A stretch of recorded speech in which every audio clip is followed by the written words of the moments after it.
I'm Gab. He's Jules. Mutable weather, I think is fair to say, over West London. But Jules, you might say it's international break. Nothing happened. No. There's a lot going on as we wait for the eagerly anticipated internationals this week. Obviously, the transfer window closed on Monday. We brought you news of some deals. We'll be talking about other deals. Isak was done, but that wasn't a surprise. Mark Gay fell apart. We'll be getting into that a little bit later. Johan Wissa moved. Yeah. I think Donnarumma moved. I think in terms of surprises in the end, there were not that many surprises perhaps, but there were some interesting backstories and stories that were kind of developing over time. The big headline to me, and it's a kind of a bit of a mystery, and I may be writing about this week, is the Premier League's net spend. We saw two things kind of in terms of macro trends, right? One is we saw a much higher volume of moves across Europe's big five leagues, not just in the Premier League, just more players coming in, more players coming out. And then we saw the Premier League's net spend this year reach 1.5 billion euros. Now, a year ago, it was about half that. And a year ago, it was kind of the lowest amount, if you adjust for inflation, since 2014, right? So some of us said, oh, look, Premier League clubs are being careful now with money, correction, blah, blah, blah. Now they're just spending it all. I try to explain it, but I have a theory. But why do you think they're all chucking so much money around all of a sudden? I mean, I think big clubs had to strengthen or wanted to strengthen. Some were rebuilding their squad with new managers. So some spend a lot of money. If you just look at Arsenal, Liverpool, United, for example, just I think the three of them, maybe you had Spurs, that's $1 billion. Yeah. So I think this was clearly leading by some of the top clubs who wanted to get stronger or had to buy new players for new managers and things like that. But yeah, apart from that, I'm not really sure why. Yeah, I think that's a big part of it. And I think when people look at people, we like to talk about, record this and record that. Obviously, I'm a big believer in net spend. I'm like that guy on Arsenal TV who says, don't talk about spend, talk about net spend, fella. But I also think the big clubs are the ones who move most of the money. And there's specific situations. Obviously, Liverpool spending nothing a year ago meant that they had they had spent some money on Federico Chiesa, but it meant that they had squirreled away kind of, a lot of nuts for the winter. Yeah. And obviously they blew it all this time. Yeah. Although their net spend, I think, was only the second or third highest. Because they sold well. In the Premier League. They did sell very well. And then in the case of Spurs and Manchester United, both of those, their net spend was about twice what it was last year. And then you can say new manager, hugely disappointing season. Yeah. That explains that. Arsenal, after a bunch of second place finishes, deciding to go all in, push all the chips in the middle to win now. Yeah. So I think it's a combination of those factors that inflated it this year. But I also think there's something else going on, which is it hasn't changed the fact that all these clubs, in terms of operating expenses, once you take transfers out, they all lose money. And some of these clubs then break even. Sorry, not all of them. Brentford and Liverpool and one or two others. But Brighton, it's like 75. I think Brighton as well, operating expenses, they lost money. But they rely on player trading. And the thing about player trading isn't just because otherwise it becomes like a Ponzi scheme or a pyramid scheme, right? It's also the accounting rules that actually encourage you to go and trade players and move them around and turn them into commodities. I think that's a big part of what we've seen. And what we've seen much more this year is something that was commonplace elsewhere maybe. A lot more bonuses, a lot more transfer fees, conditional on qualifying for the Champions League, reaching certain goals.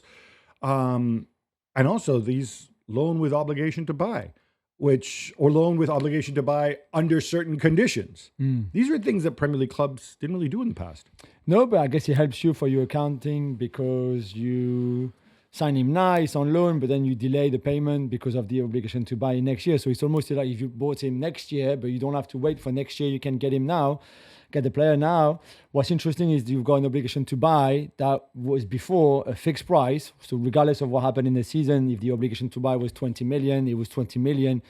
Whether the guy won a treble or nothing or being relegated, that was the obligation to buy. Now, you also put bonuses or add-ons on the obligation to buy, so it can go up, like in the Nico Jackson deal. So I guess all clubs trying to find different things to make things more appealing for the selling club, maybe better for you as a buying club, and I think it's quite clever. It's a lot of financial engineering, I think, which we've seen on Wall Street, people doing this kind of stuff. And I think now it's very much come into football, for better or for worse. But we're going to break this down further on the Gab and Jules podcast. So, look, I like to think most of our listeners understand the whole concept of amortization, because we've educated them over the years. Yeah. But essentially, when you spend a fee, like how much did Arsenal, what did they say they spent on Gyökeres? I think 65. Okay, let's say 65 million. So let's say he has a 5-year deal. I don't know if he does, but I think he does. So basically, the way clubs think about this is they think about this in terms of player cost, right? So they write down, they say, okay, this year Gyökeres is costing me 1/5 of that 65 million. So it's 13 million this year, 13 million next year, and so on. However, when they transfer a player out to another club, they, on their books, as if they're counting in terms of whether they made a profit or a loss, they do it based on the residual value. So 2 years from now, let's say his residual value on the books will have gone down by 26 million. 2 years at 13 million. So it would be 39 million. That means that if 2 years from now, if Gyökeres doesn't work out, Arsenal can transfer him for 39 million and they've broken even. Anything above that is gravy, is money. And that explains situations. To me, that explains a lot, because it explains one of the other trends that's going on is that we don't see players, we haven't seen this summer, maybe Trent Alexander-Arnold, although that was a free transfer, of course, and obviously Donnarumma. We don't really see the big club to big club transfer. Am I forgetting any other? I mean, you could argue Nico Jackson, maybe. Yeah, I was going to say, So, and again, I'm not disrespecting Newcastle here, Newcastle fans. Obviously, Alexander Isak moved, and Newcastle, a legit big club. But the big difference is Alexander Isak was still in his original deal, right? He had 3 years on the original deal when he came over for La Sociedad. So he was not making a lot of money, certainly not making something in line with what he had achieved in the Premier League, right? And I think this is important because what we're seeing clubs being very willing to spend a lot of money on transfer fees, mostly for young players or players who are coming from clubs who don't pay high wages. If you look again, Liverpool, they signed 2 guys from Bayer Leverkusen, a guy from Eintracht Frankfurt. If you look at Arsenal, Zubimendi from Real Sociedad, Gyökeres from Sporting, Norgard from Brentford, Hincapie from Bayer Leverkusen. These are all people who you can triple their wages. Unlike, for example, the Kai Havertz deal, when they got him. Kai Havertz, coming from Chelsea, he was on a lot of money. And when these players move, nobody takes a pay cut, right? So, or Odegaard, obviously was a younger player, but there's a whole background there. He'd been at Real Madrid and whatever. So I think this is important because what we're seeing, and anecdotally speaking to clubs and agents and intermediaries, is there's an unwillingness, especially from Premier League clubs, to push the boat out on wages. We've touched upon this before. The fact that to this day, I mean, unless I'm forgetting somebody, other than Erling Haaland, I don't know what kind of numbers Donnarumma ended up with. Pretty high. It's a big package. Well, do you have a number? I was given a number, but I could not. Like I only had one sources. But yeah, it's Is it more than £400,000 a week or 20 million pounds a year? No, but you're still in the bracket over the 300. Okay, but that seems to me almost like a natural ceiling, right? That £400,000 a week. He's on at Liverpool. That the only player above that is Erling Haaland. Yeah. Now, if you look at it, if you go back a few years, the highest paid players in the Premier League were on around £350,000 a week, £375,000 a week. Someone, in fact, I think there's, Cristiano, obviously, when he came over the second time. So it's almost like clubs are being careful with their wages. Sometimes they're offering very long contract, like Chelsea does and whatever. And the reason I think that's important is they want to be able to then move the player if they need to. And as we've said, certainly it's not just the top clubs, it's even the middling clubs in the Premier League. Their wages are so high that there's very few clubs that can afford them if you want to move them on. So I think that's a trend. I'll be really curious to see what the data is on wages this time around. But do you know that in the most recent data available, so 22-23 to 23-24, wages in the Premier League actually fell, the cumulative wages, while revenue went up.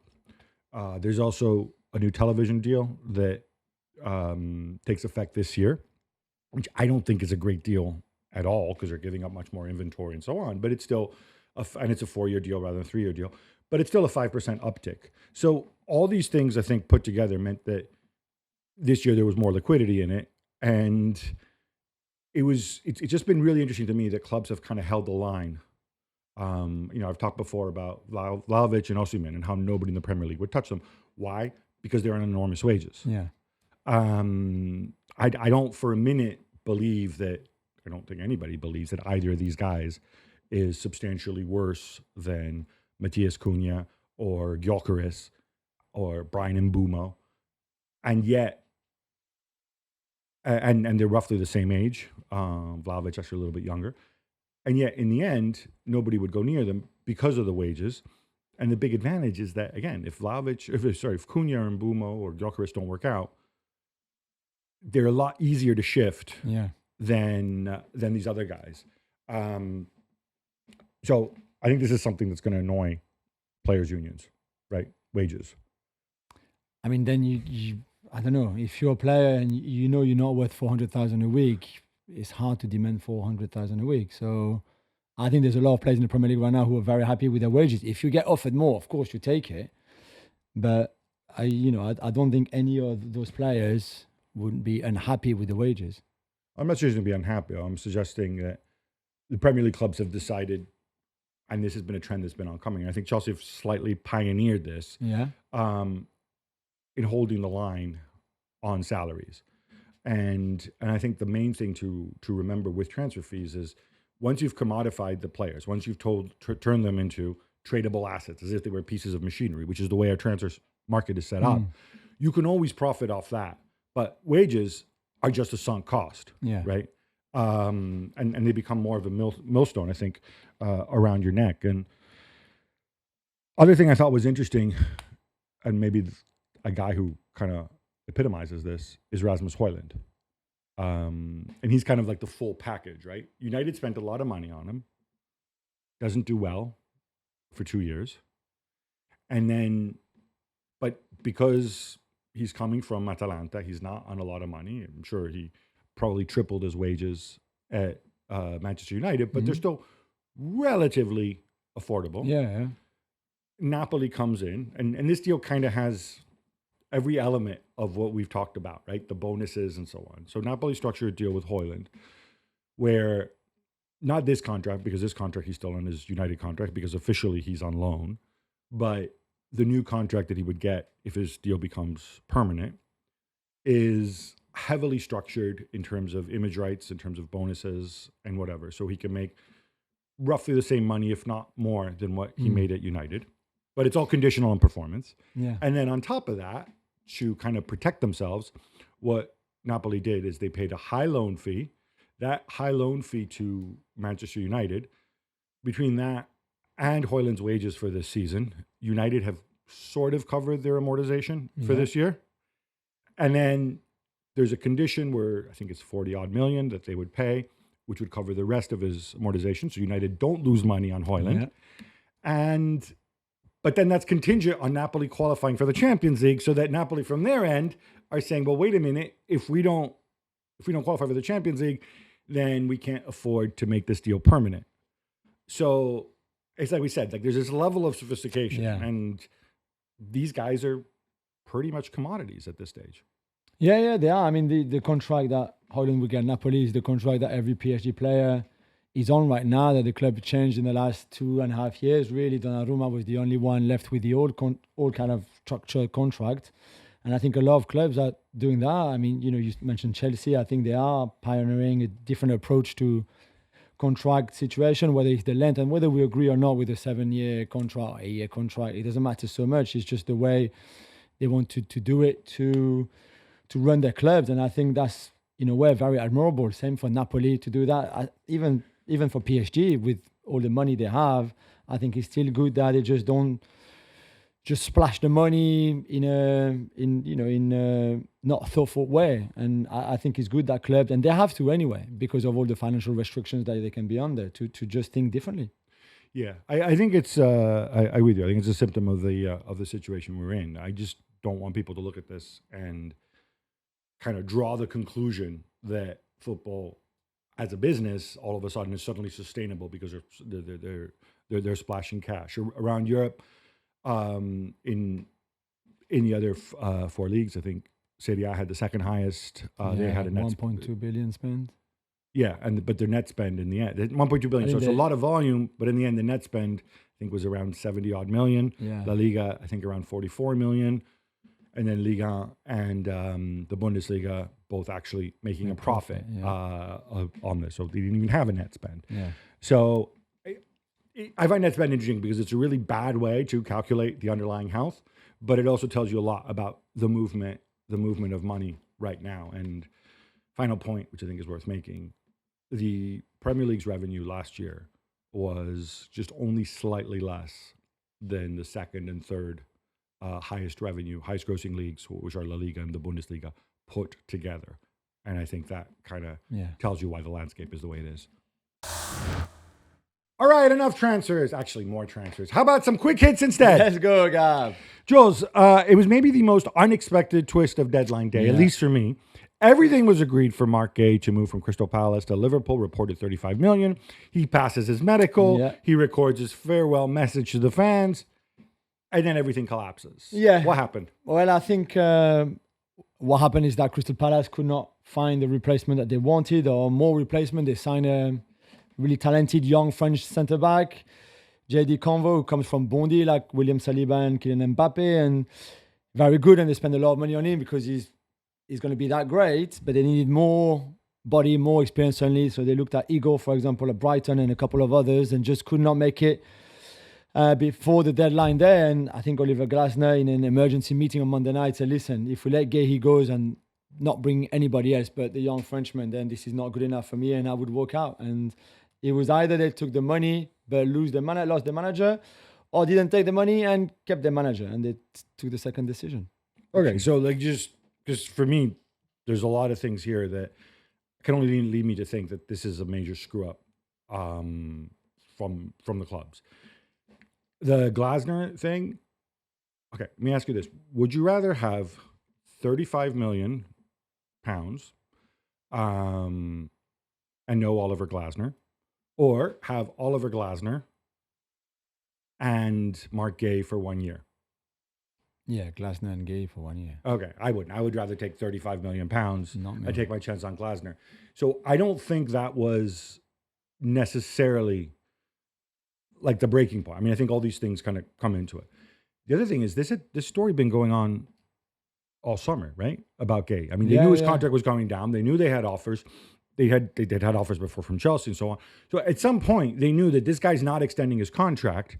We need to have a succession plan. We need to have somebody lined up either to come in now as a fourth central defender. We know we're going to let Eze go, so we're going to have some money coming in.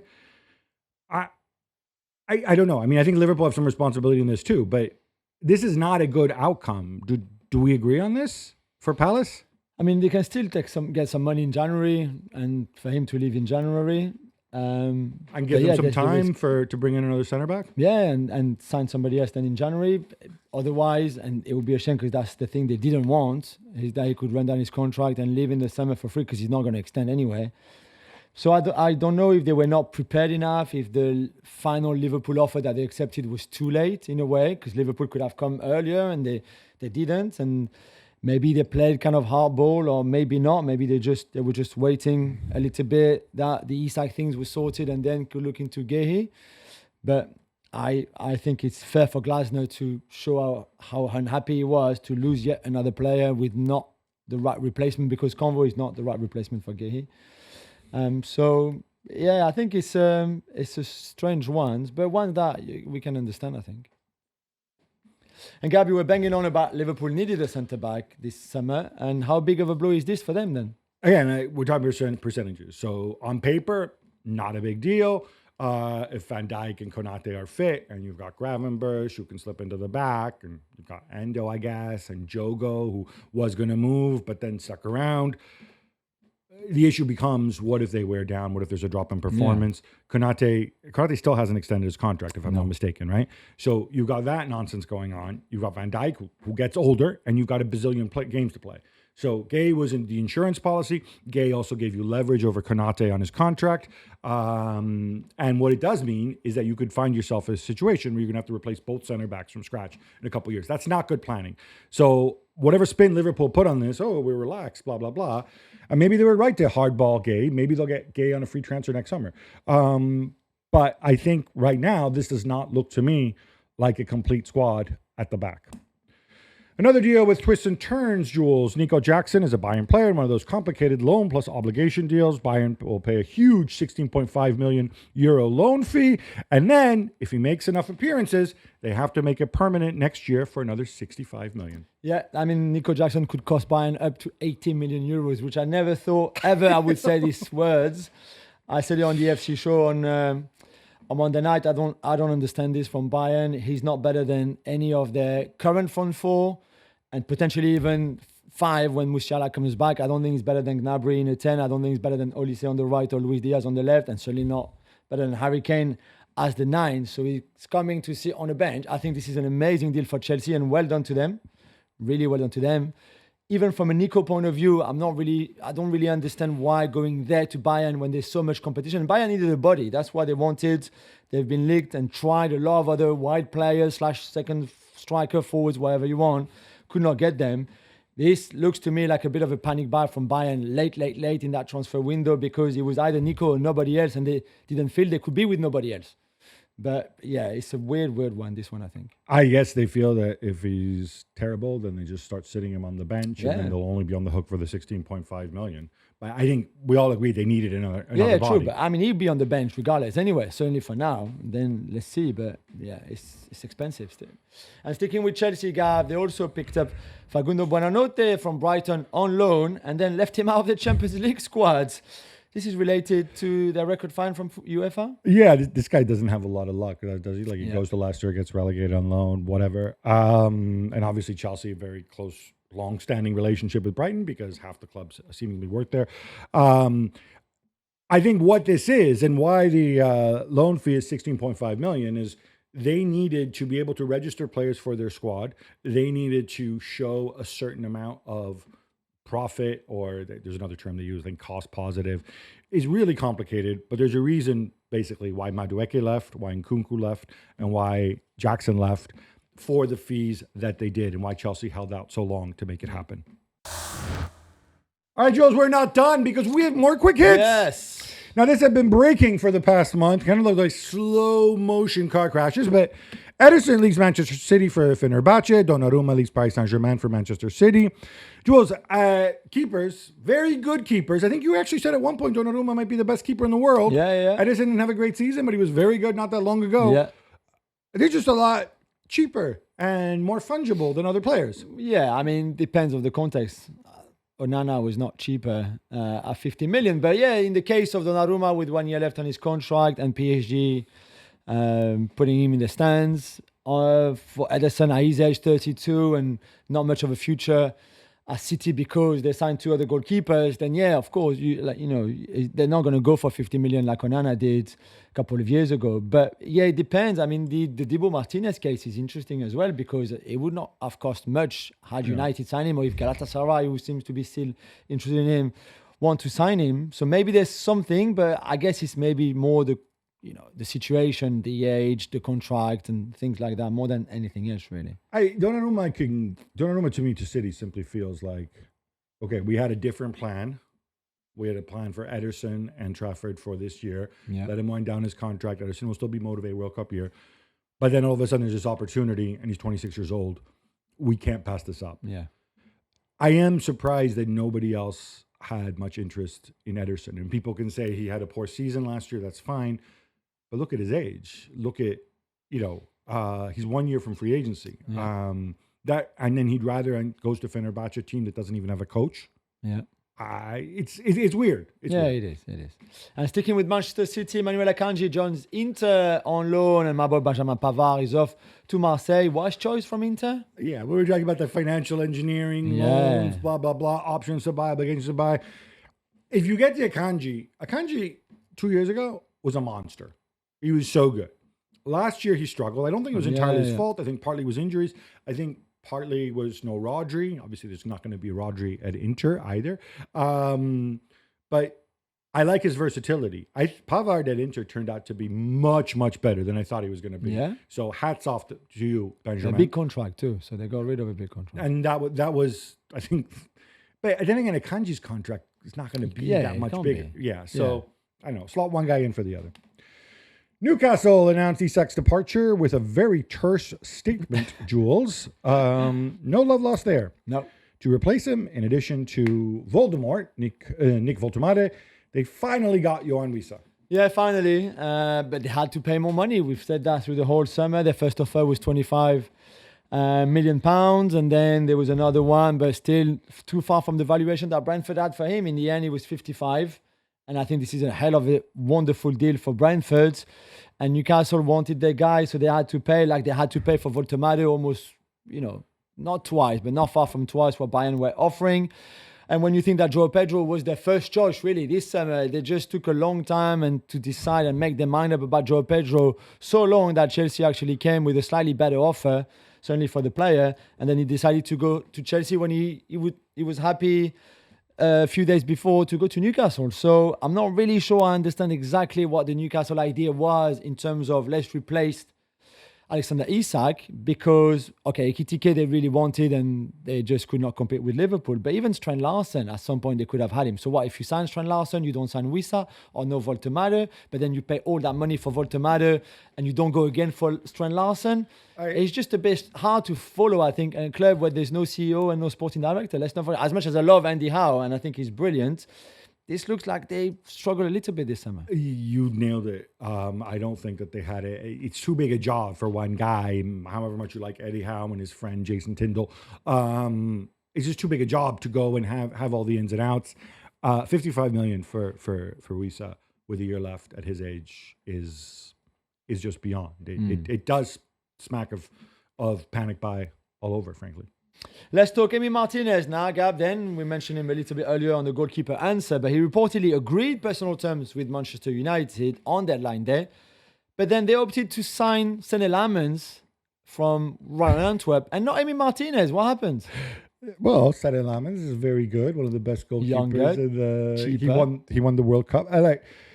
This is all bizarre. Obviously, Emi Martinez was running his contract down. Then he signed a new deal with Villa. So you thought, okay, this is to preserve his transfer value. One theory that came out is that this is somehow linked to Jadon Sancho, who of course ended up going to Villa on loan. I only buy that to a certain point because look, United obviously had to write off Sancho, right? And so Emi Martinez has been in this situation all summer. Anybody who can run a Google search will know that Aston Villa had major PSR issues, which is why they had the summer window that they did. So the opportunity was there, and I don't know if somebody clever at Manchester United was saying, "Oh wait, let's go and get our money back for Onana. Oh, maybe Altai will become good. Oh, let's plan for the future with Lemons." Even though he's not that much older than Altai. To me, this is another miss. I'm not a big Debu fan, but I think he's a very good goalkeeper. I think they needed somebody like him, to be fair, with that personality and leadership they don't have. And I think Lamens is potentially very good for the future. But for now, because he's coming at the number one, right? You don't spend 20 million and somebody sits on the bench. So, but what does Onana say? I know, but he's already on the bench, so he just has to stay there. More United. Anthony's move to Betis is confirmed, and he said that he loves Betis so much that he turned down the chance to join Bayern. Yeah, because Bayern thought, that Michael Olise on that right-hand side is not very good. I want the guy who dribbles and does all the tricks instead. Let's just sign somebody else to play on that right wing because we're not happy at all with Michael Olise. So, hey, what about Anthony? Yes, let's go. I don't believe a second that Bayern tried to sign Anthony at all. That is crazy to me. But hey, at least he's got back to a place where he was happy, certainly much happier than Old Trafford, and good for him.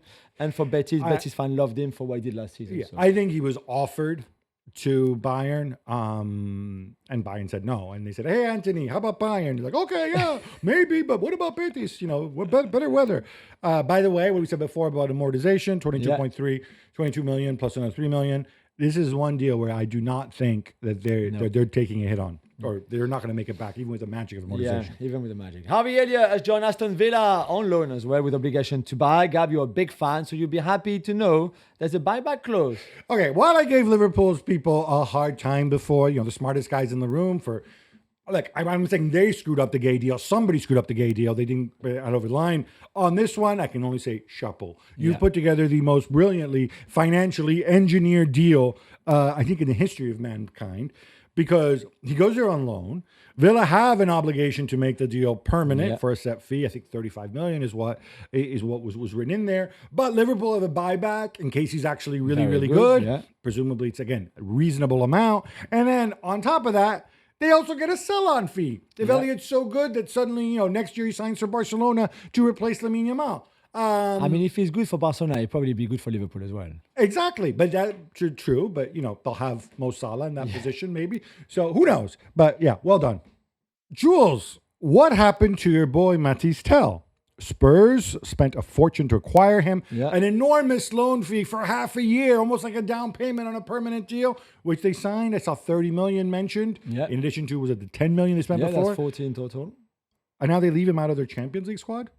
Yeah, I mean, I don't know. They obviously signed Randall Colomwani on loan on the last day of the transfer window to, I guess, have another body who can play as a 9 or wide sometimes. Where's Randall Colomwani from?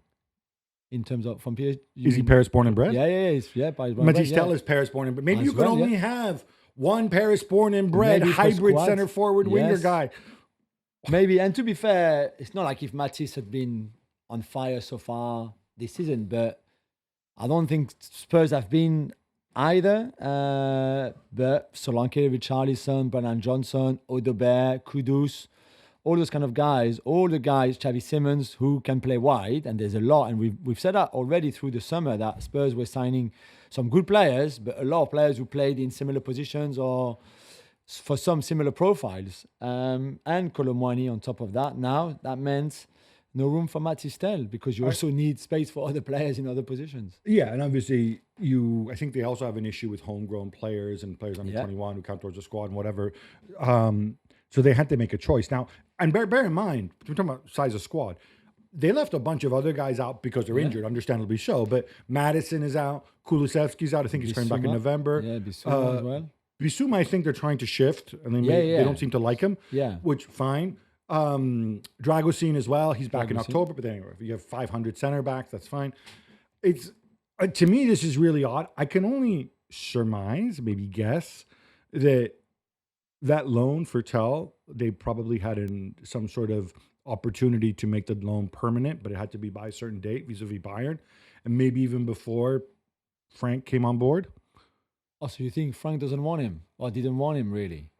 Or he's not keen on him, maybe. Or maybe he was. Yeah. I'm trying to understand this because it really makes no sense to me whatsoever. Matisse Tell is not happy at all, by the way, and rightly so. You join Spurs because you know there's a Champions League. And you won't be playing it, certainly not in the league phase. So, Yunus Musa has moved from AC Milan to Atalanta. Gab, will he have more luck there? So in theory, yes, as if he settles in permanently into kind of the wing back role. Obviously, no Gasperini at Atalanta anymore, but certainly the setup is what it is. I think it's a good deal for Milan. It's 4 million euros loan fee, which clearly he wasn't going to fit into Allegri's plans this year. If you're a U.S. men's national team fan, he will get the opportunity to play.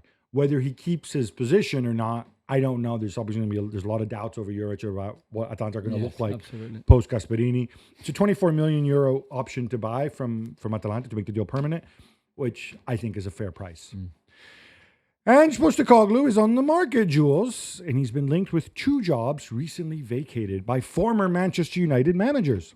Yeah, that's right. Fenerbahce, who signed Jose Mourinho, of course, last week, and Bayer Leverkusen, who said goodbye to Eric Ten Hag after 2 league games and 60-odd days, as we mentioned on Monday's show. And he's part of the short list of contenders there, managers there.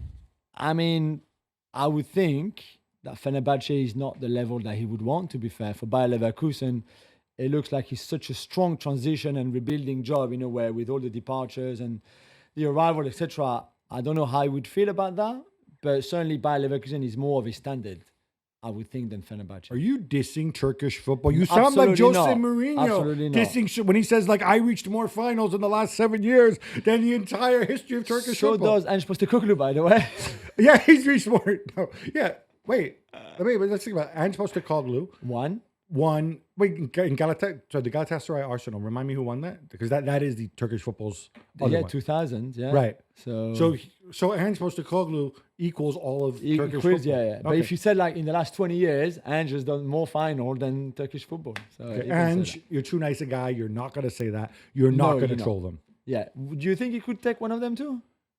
I don't think. I think Leverkusen's a mess right now, and Yeah. I don't know. I think you would actually want to go for. I want to say a lower profile manager, but somebody really picked by the director of football, saying like, we're going to have to do a lot of player trading. We're going to invest in young players. We're going to move things around. This is the only way, and we're going to plan on being competitive a year from now. I don't know that that's Ange's vibe at all. Yeah. Fenerbahce, I don't want to turn this into sort of a cartoonish rendition of Fenerbahce fans, but in some ways, Ange following Mourinho, where true. your hero or villain, Yeah. Ange does have that kind of man of the people vibe, Yeah, right? Yeah. Not far from home as well, you know. It's closer Turkey to. and Greece, like you're not too far. Oh, okay. Yeah, I thought you were going to point mean- out that Turkey is closer to Australia. Australia. No, I than meant more Leverkusen. like, you know, But that is proper true, origin. actually. Yeah, so Greek-Turkish relations, that opens up a whole other can of Yeah, worms, that's too. very true. I hadn't thought of that. yeah. Lucas Paquetá is considering legal action against the FA after being cleared into allegations of spot fixing, Gab. Okay, let's go back on this story, because I'm going to, again, lift the curtain a little bit on how the media operates. So, going back to this, Lucas Paquetá and Luis Enrique were both accused when betting companies noticed that there was an increase on betting on, you can bet on markets about when they were going to get their yellow cards. Yeah. And they noticed that there was a lot of this increase in betting coming from Paquetá Island, That's which right. is where Lucas Paquetá is from. And his family, And yeah. then, of course, he bought the island and renamed it after himself. No, he didn't.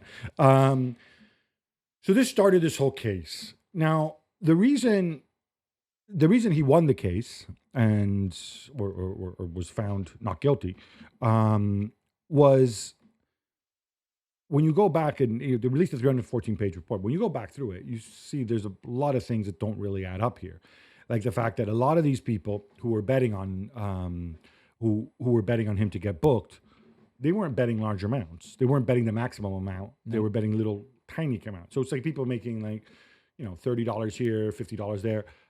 Which doesn't. If you're going to go through the trouble of doing this, Yeah. you got to kind of make it stick, right? Because you will be, odds are you will be found out anyway. That was part of it. At the same time, and so the thinking is, because this had far-ranging implications, right? He was charged. He was going to move to Manchester City for huge fees, like more than 80 million, if I recall correctly. Obviously, that deal fell apart. As a result, Lucas Paquetá could say, hey, this cost me a ton of money because I would have made more money at City. I would have won more things. Maybe City would have been better. Who knows, right? Yeah. By the same token, though, he was also fined, and he's not fighting this, for failing to comply. Which meant that he didn't help the investigation. He didn't help the investigation either. Which is strange. Which is also strange. Even stranger to me, though, as you read in 314 pages. So basically, I don't think his lawyers advised him super well if he's completely innocent. Because, secondly, the FA's lawyers, and I'm sorry, I'm picking on you lawyers. Go ahead, sue me, bring it, boys. According to this, for example, there was no evidence on any of his phones or any of his devices of any contact of any suspicious contact with anyone, right? Yeah. He turned the phones over. They even went through, oh, look, he must have deleted the messages. They looked through all his deleted messages, which, by the way, isn't that hard. And by the way, in case you don't know, when you delete a message on your phone, it's not like it's deleted forever. Once you write the message, it's there. Yeah. It can be recovered by forensic experts if they need to, right? Yeah. That's why you use burner phones that then you throw away if you need to write something you would rather not write. Anyway, they should have known that you can't, these messages, that there was no culpability. There was no smoking gun, No. other than the fact a lot of people on this island decided this. My guess, and purely speculation, but it seems to me like the most reasonable thing, is what happened is this guy was getting booked late in games. Somebody bet on it. Word got around. Oh, look, guys, hey, let's all do this. Okay, Paquetá Islanders, let's all go and bet on this. And that's how the thing got out of hand. Yeah, maybe. Yeah. But it's an ugly situation. Yeah, it is. It's another waste of money. And to some degree, I really feel for him. If Yeah, he's me innocent. too. Me too. Mason Greenwood won't commit to Jamaica. And this has been disappointing for Steve McLaren. Yeah, Jules. that's what he said. I mean, probably I don't know why, because I think Jamaican FA and Steve McLaren were under the impression certainly that Greenwood would accept to play for them, because I think we all know he will never play for England again. After I think what he happened. petitioned to do the paperwork. Yeah. So something clearly happened for him to. Well, he seemed to have changed his mind basically. So I don't know why it caused that. Is it Marseille where we said, hang on, we don't really fancy you traveling all across the world, like in September and in October and in November, to play for Jamaica? Like some clubs, I'm not saying Marseille have done that with Greenwood, but some clubs sometimes put their players under that kind of pressure. But I don't know what happened, but he definitely changed his mind. It's a really bizarre one, the Marseille thing. Yeah, obviously you prefer that the guy doesn't travel, but even then, it's a flight to Jamaica from Marseille. It's not like you're going to the Cook Islands and it's going to take you 3 days. No, that's right. Also, there's 3 international breaks. Maybe he doesn't do all of them. There are different. Yeah. But it might different have nothing to do levels. with Marseille. I just find it strange that he changed his mind in the space of a few months. Do we think it's because somebody at the FA sensationally offering him some sort of lifeline back? Maybe think? some tall, spidery looking, praying mantis looking German dude who lives Maybe. in West I mean, he's London? been very good in France with Marseille since he joined, playing on that right hand side, coming inside onto his left foot, doing the things that we've seen him done before all the scandal happened. So I don't know. I would find it really strange. I don't think he will ever play for England again. Look, we've both lived in this country for a very long time. We have a good sense of what the public reaction is like. Unless he comes out and does some sort of major contrition, admission, people admit second chances when there are admissions. Unless he comes out with something like that, I don't see there is any way how he will play for England. And how they would accept it. I agree. Gab, UFA President Alexander Seferin gave a rare interview to Politico where he talked about multi-club ownership again and said his sympathy for Crystal Palace after what happened in the summer. Yeah, this is obviously to do with our boy John Texter. We don't mention of JG. Go ahead, hurry up and buy Sheffield Wednesday so we can talk about you more often. Essentially, they didn't put his shares in a blind trust, and obviously, you know the story. He was in charge of Lyon at the time, and so that's why Palace weren't able to play in the Europa League. He said, "Oh, I have sympathy. I'm sorry, I wasn't involved with the decision." And what's he going to say? "Oh, it was my decision." It's not. It's a separate, independent process. My understanding is that it wouldn't have taken a lot for the club to do this. They had the opportunity to do Absolutely. it. Hey, look, you probably won't win the FA Cup, but you know what? Sign over some paperwork. Exactly. You can make it conditional. You can actually, you can go and you can put it in a blind trust and then take it out of the blind trust. As guess who did? Mr. Marinakis. Who also pushed very strongly for Nottingham Forest to take Crystal Palace. That's a whole other issue. But yeah, look, Marinakis said, "Oh, look, maybe Forest and Olympiacos will both be in the Champions League. Let me go and put my Forest shares into a totally independent blind trust with people I hardly know, like my lawyer." And he did it, and then he took them out of it. So this is what Palace should do. This is what every MCO should do. That's the rules. As You simple have to as. follow the rules. Yeah. All that said, I didn't really like what Sheffrin said. So basically, UEFA have to come up with rules, and I think he presents a bit of a false dichotomy here. I disagree with him. He says To forbid multi-club ownership completely means that we will push investors out of football. But then at the same time, obviously, we can't allow two clubs to be owned with the same owner, Yeah. to be in the same competition, because then we lose credibility. All right. I don't know that I think he vastly overrates this idea that football needs investors who are into multi-club ownership. Yeah. I genuinely don't. I mean, do we need those investors for what? Like, how much have they actually provided? Have they actually moved the needle? Would they not be investing? Would Manchester City's, the people who spent so much money on Manchester City, would they have done it if UEFA had said, no, you can't have any other clubs, no Troyes, no Palermo, no New York City FC? I mean, they started with just City, right? And invested heavily. The Red Bull Group, I think you can make the same point. So this idea that it only becomes financially viable if we can have some big MCO structure, I don't necessarily buy that at all. But you can have other rules. And I think they need to come up with rules.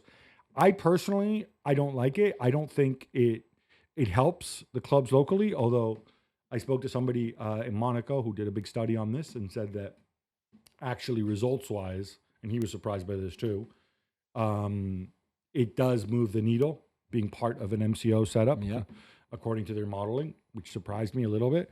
I don't know. I would hate to think that football is so weak that we need people who only want to invest if it's an MCO. Yeah, no, I agree. Ruben Amorim was harshly criticized after Grimsby knocked Manchester United out of the League Cup. But Jules, it turns out that they should have never been out because Grimsby were cheating. Well, yeah, we said that's true. So the fact first is that Grimsby played an ineligible player because they had a new signing that they registered just a few minutes after the deadline to be able to play that game, Clark Odor, who I think came on in the 73rd minute of this game, had no impact during the game in itself, in the 20 minutes or so that he played, but then took a penalty in the shootout and missed it, by the way. But United apparently knew about this and I think still were okay with it. So the game is not going to be replayed. But it should because they were cheated, well, right? No, I thought... I think... I don't know what the rule is, but you should surely lose a game where you played an ineligible player. I mean, I remember it was a long time ago when PSG played in a Champions League qualifier against Steaua Bucharest, and we played an ineligible player. We lost the game 3-0 after the game, despite, I think, winning it or drawing in the actual game itself. So I thought that would be the case, but actually nothing is going to happen. Yeah, I suspect possibly nothing happened here because United felt that would be embarrassing if they pushed for something to happen. Right. Like you said, the rules should be pretty clear. Ineligible player, you can't play. I mean, unless there's some clerical error, unless actually it was 1 minute late, but it's not Grimsby's fault because the email got stuck or whatever. They didn't have 5G coverage in Grimsby. I don't know. But if this was a mistake and they fielded him and United knew about it and says, oh, that's okay, we don't mind, I don't know. I think you should have rules. Yeah. And the rules shouldn't allow for stuff like this. Yeah. Now, that said, it would be really embarrassing if United appealed this or whatever. That's why I don't even want to contemplate that possibility. That's true. And Gab, it's not just the Premier League spending big in the transfer window. Major League Soccer have broken their transfer record 3 times in the past year. So this is really funny to me. So obviously they relaxed the rules in MLS, and now you don't just have to trade players in baseball or basketball. Clubs within MLS can also spend money on it. They've also relaxed rules about out-of-pocket spending from owners. So the transfer record's been broken 3 times. So can you and I know who these guys are? Yeah. I'm going to guess most of the general public, 2 of these 3 people, they have no idea who they are. Definitely. You want to tell us who they are? Yeah, so Kevin Danke, Emanuele Latelath, who played for Middlesbrough in the Championship here in England, and Heung-min Son, obviously, that everybody knows. But yeah, I mean, Danke was a very good young player that then I think his career didn't really go like a lot of us expected. And he moved to Cincinnati, I think. Yeah, Cincinnati. Latelath was outstanding, very good in the Championship, but I still felt that they overpaid for him. And then Heung-min Atlanta, sorry, yeah. And Heung-min Son in Los Angeles with 1 year left on his contract at his age, they paid $26 million or something like that, which is or even pound, maybe. I can't remember. Which is a mad. It's a Good work, Fabio Paratici. Yeah, You got your that's an money. amazing Guy deal with a for year Spurs. left is crazy. Yeah, it is. Although, then again, on the Johan Wisa scale, yeah, true. he's only a couple years older than Wisa. Yeah. He's many orders of magnitude better than Wisa, and Absolutely. Wisa's cost more than twice as much. So, Yeah. So, but so what happened? Did they relax the rules? Because they relaxed the rules and they started spending this money. What I find disappointing, I don't want to pick on MLS, but I spent some time in the U.S. in the summer while the MLS was in season. And it seems like all the talk all the time is about Inter Miami and Lionel Messi. right, It's like the other people don't even exist. exist. Right. I'm talking about what filters through into the mainstream media. Yeah. I would have thought if you've broken, and look, maybe it'll be different now with Son. Obviously, that's more recent. If you've broken your transfer record 3 times, I even asked people, football fans that I met at the Club World Cup, and who were MLS fans, like, hey, at the time it was Emmanuel Latalaz was the most expensive player. He held the record, right? I asked them, hey, do you know who the most expensive player in MLS history is? I don't know. Is it Thiago Almada, who had it before? Had it before, yeah. It was like Denki and Emmanuel Latalaz didn't exist. And I find this weird. I'm like, why wouldn't you promote these guys? Why wouldn't you? It's a really good weird. point. And you can say, oh, it's because they're not particularly good. They're not big names, And no big names, yeah. but they're still record signings. Yeah. And your club still spent a lot of money on them because these are serious. Yeah, Apparently, MLS, the 8th biggest spending league. So things are changing. Will it be enough for some very angry football fans in the U.S.? It will be enough for their liking? I don't know. But yeah, I thought that was odd. The Women's Super League here in England kicks off Friday night, Jules. Yeah, we've got a pretty special game as well to start between Chelsea and Manchester City. It should be a great WSL season if you follow, if you like it. Chelsea, obviously, the outstanding favorite to keep the title, and Sonia Bonpastor doing an amazing job. But Arsenal, who won the Champions League last season, will push them. City, who still have a wonderful squad, especially going forwards, can push them too. So I think it should be quite competitive. We've got, obviously, one of the new promoted teams, London City, looking really, really good, and Michel Kang investing heavily in that team, and they're already aiming for Champions League places that the top 3 will get, plus United, plus others. So it should be really, really fun on the back of a summer where obviously the Lionesses won back-to-back Euros. So expect big crowds, I think, good games, superstar players. Yeah, it should be fun. London City, of course, interesting because they don't follow the same model because they're not attached to a men's team. No, yeah, exactly. You're right. And they were promoted and were outstanding in the 2nd division last year. Big investment again this summer. And really, yeah, I think they will challenge for a top 3 finish. I don't know if they might miss out because it's the first season, but I think if you're City, especially because Arsenal and Chelsea should be okay. If you're City, I think they'll push you for that 3rd place. I hope City, Chelsea, and Arsenal fans don't hate me for saying this, but every time I've tuned in, I've seen such a gap in resources and spending and talent and between those 3 clubs and everybody else. And I think for the good of the league, you really welcome others to come and close the gap, whether it's United, whether it's London City. I think Everton as well, making some moves. Yeah, and play at Goodison Park as well. So that's really good for the team. And Gab, 2 deadline deals we didn't talk about earlier were Fabio Silva from Wolves to Borussia Dortmund and Christantus Uche from Getafe to Crystal Palace. They both had heartfelt farewell messages, didn't they? Yeah. That they wrote really with passion and sincerity. Some internet sleuths pointed this out, that they basically delivered the exact same messages to their old fans, and including stuff like, oh, I wish I could have, I hope I could have done better for you, which is slightly suspicious in the Uche case because he wasn't bad at Getafe and they got a really good fee for him. Yeah. Fabio Silva, you could kind of maybe see because, let's face it, that was some other Mendes, Uncle George magic, right? Yeah. But yeah, so there's suggestions. So you basically saying that AI has kind of helped them to produce the same message that... It wasn't immediately clear from what I read who was first with their message. And I do know, because the thought they crossed my mind, since Uncle George is everywhere. Yeah. Is Uncle George involved with Uche as well? Apparently not. Apparently it's a different agency. So, yeah. So yeah, whoever does their social media.